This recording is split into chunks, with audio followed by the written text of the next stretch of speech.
Nous allons continuer sur la deuxième partie de cette séance de formation sur les étapes de mise en œuvre du cadre analytique de l'approche de l'économie des ménages.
Pour ce qui est des analyses des résultats, il prévoit les impacts d'un changement, c'est-à-dire il évalue, il caractérise les effets d'un choc ou d'un changement sur les moyens d'existence. Et ceci se fait de trois manières, de quatre manières du moins. Il y a la spécification du problème, qui consiste à identifier la nature du choc ou de l'événement,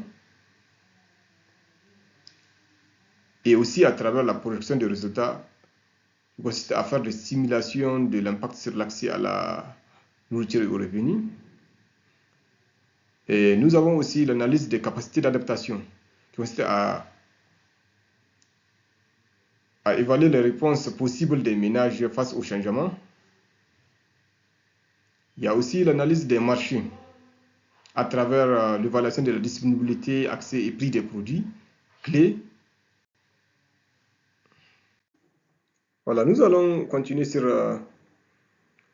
les sous-étapes du cadre analytique de l'approche de l'économie des ménages que j'ai essayé d'expliquer précédemment.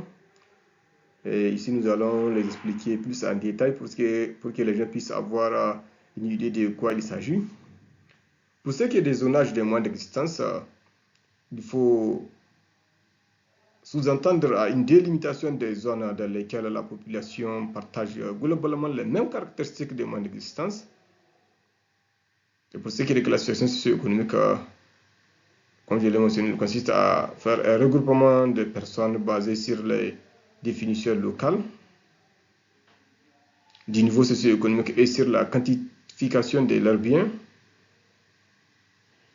Et pour ce qui est des analyses de stratégies de subsistance, ceci consiste à faire une catégorisation, une quantification des sources de nourriture et de revenus et des caractéristiques de dépenses de la population en utilisant une monnaie commune. Concernant les sous-étapes des analyses du résultat, nous avons commencé sur la spécification du problème, qui consiste à définir un danger ou autre choc en fonction de leurs conséquences économiques sur un ménage. Et pour ce qui est des sous-étapes, analyse des capacités d'adaptation, et ceci est l'analyse de la capacité des ménages à réagir face à un danger. Et pour ce qui est des projections des résultats, ceci consiste à faire des prévisions des effets du danger par rapport à, si on peut le dire, au seuil de protection des moyens de subsistance par la population ou bien par le ménage.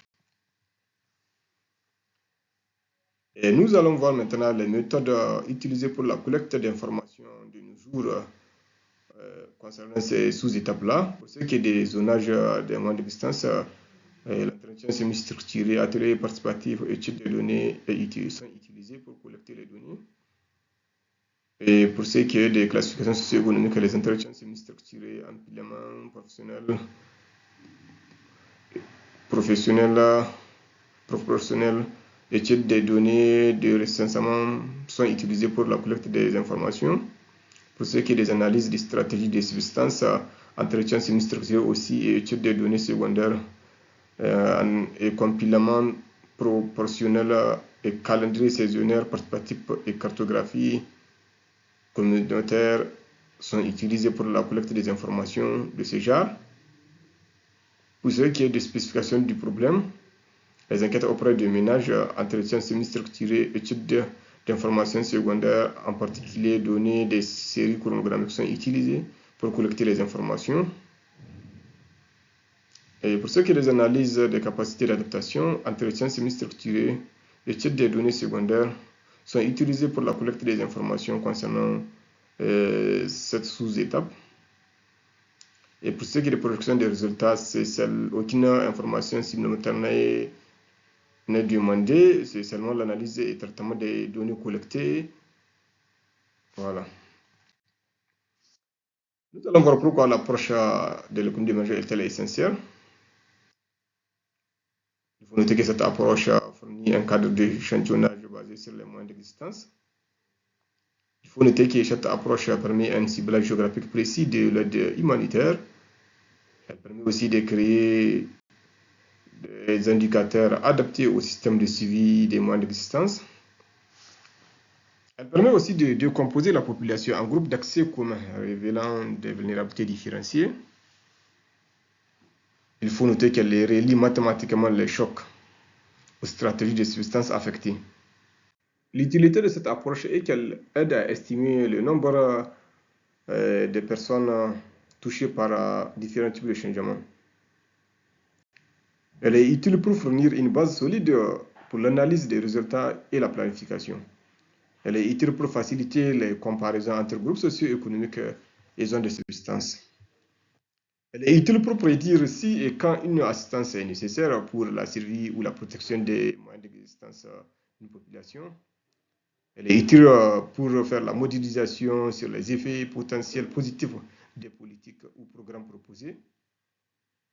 Elle est utile aussi pour anticiper et aider à prévenir l'adoption des stratégies nuisibles par les ménages vulnérables. Elle est utile aussi pour mettre en lumière les indicateurs clés de survie pour une action rapide et ciblée. Voilà, ceci sont quelques questions clés sur les besoins humanitaires auxquels tout agent évoluant dans le secteur du développement rural ou bien des organismes humanitaires doivent avoir une idée sur ça pour qu'ils puissent avoir une orientation sur ce qu'ils doivent faire et ce qu'ils doivent proposer pour l'avancement de son secteur ou bien de l'ONG ou bien du service auquel il est en train d'évoluer. La première question, quel type de crise la population a-t-elle fait face? Quel a été l'impact de la crise dans la région sur la sécurité alimentaire, les moyens d'existence de la population? Quels sont les groupes à risque? Où, quand, pourquoi? À quel type de crise ces groupes sont-ils confrontés? Quelle sorte de réponse faut-il pour aider ces groupes? Quelle est l'aide nécessaire? Quelle est l'aide dispensée par d'autres acteurs? Comment sélectionner les bénéficiaires? Combien de personnes ont-ils besoin de chacun des aides? Quand faudra-t-il aider et pendant combien de temps? Quels résultats cherchons-nous à obtenir par via de notre intervention? Pour ce qui est des réponses auxquelles nous allons tenter de fournir par rapport à ces questions-là sur les besoins humanitaires, et pour ce qui est de la crise, le type de crise, la crise peut être une crise alimentaire et moins d'existence liée à un conflit, sécheresse, inondation, instabilité économique. Pour ce qui est de l'impact de la crise, ça peut être la dégradation de la sécurité alimentaire, perte du bétail, réduction des revenus, déplacement des populations. Et les groupes à risque, quand une telle crise survient, il y a les ménages pauvres, pasteurs, femmes enceintes, enfants de moins de 5 ans. Et les types de risques auxquels ils feront face à malnutrition, insécurité alimentaire, perte de revenus, vulnérabilité aux maladies, aux violences. Voilà, les types de réponses nécessaires sont aide alimentaire de gens, soutien aux moyens d'existence, transfert monétaire, soutien nutritionnel, appui psychologique. Et l'aide mise en place, ça pourrait être l'aide mise en place par un programme des Nations Unies, ONG locales, ou bien le gouvernement pour couvrir les besoins partiellement.